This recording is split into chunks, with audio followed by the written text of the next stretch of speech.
The world we live in can be scary. We were probably told as kids that we should remember stranger danger and keep close to those we trusted. However, according to the National Association of Adult Survivors of Child Abuse, about 1 in 5 kids will be abused in their lifetime, and in 90% of those cases, the abuse will be carried out by someone that the child trusts or loves. It's safe to say that if one of these perverts who take advantage of the helpless were to be making decisions at a governmental level, their decision-making would be skewed by their desire to make their perversion okay in the minds of the country and its laws. This is especially heinous when someone who named the name of a religious leader is doing it, and unfortunately, we know that they have. Sadly, just days ago, Los Angeles, California didn't live up to its name as being the City of Angels. In fact, it turned out to look more like a hell on earth. The city police rounded up over 200 city and religious leaders in a disgusting sex scandal of epic proportions. Via conservative Daily Post, the Los Angeles Police Department just completed a major operation that resulted in the arrest of 238 pedophiles. Dubbed Operation Broken Heart 3, investigators spent months tracking down some of the foulest people in LA.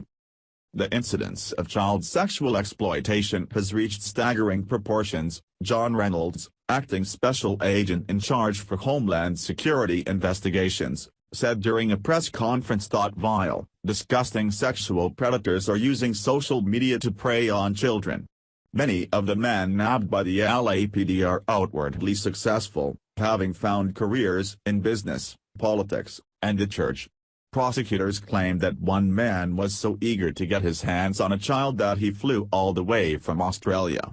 Undercover agents say that Michael Quinn, 33, made the journey because he was hoping to purchase a 6-year-old American boy for sex.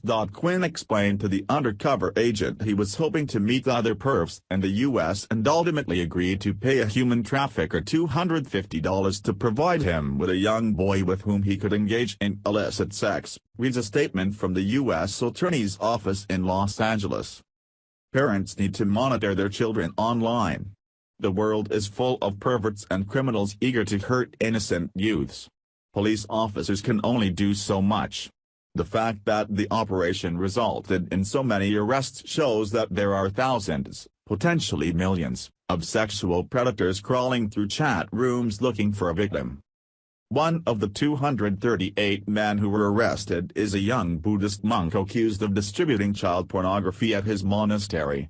Police have been eyeing the monk for years, a fact that's more impressive when you learn that he's only 26. The Justice Department's Office of Juvenile Justice and Delinquency Prevention funds 61 programs nationwide intended to deter pedophiles and protect children.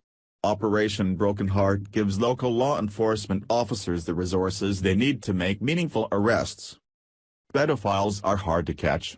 They know that what they're doing is illegal. Many admit that they're morally bankrupt, yet most of them are cunning enough to at least attempt to hide their wicked propensities.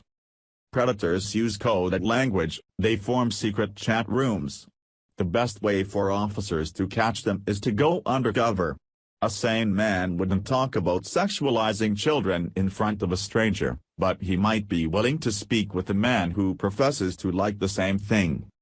California politicians, however, are less concerned with throwing sex offenders behind bars than they are with trying to improve the quality of life for those who are released from prison.